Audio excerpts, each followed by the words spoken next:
गेलेला दिवस आठवतो, जेव्हा मी या शाळेच्या मोठ्या गेटमधून पहिल्यांदा पाऊल ठेवले होते. मनात भीती होती आणि विचार होता की मी या मोठ्या शाळेत टिकू शकेल का.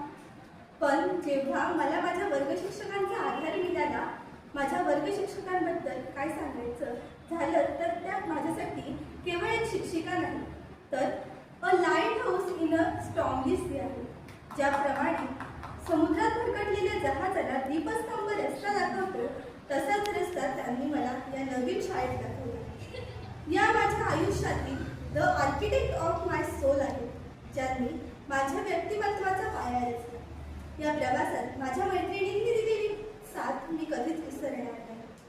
आम्ही एकत्र केलेली मजा, अभ्यासातली ती स्पर्धा आणि एकमेकींना दिलेली उमेद यामुळे आज मी इथपर्यंत पोहोचले आहे. आज मला आवर्जून त्या विषयांच्या शिक्षकांबद्दल बोलायचे, ज्यांनी माझ्यातला आत्मविश्वास जागा केला.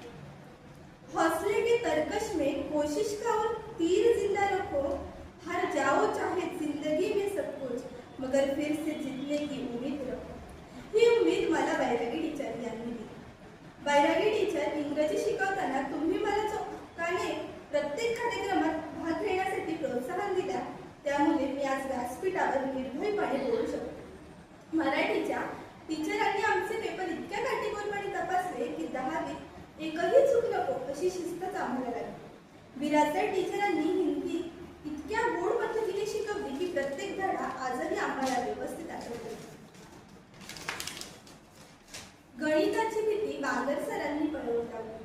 त्यांच्या लेक्चरला जी मजा यायची त्यामुळे कठीण विषयही सोपा वाटू लागला.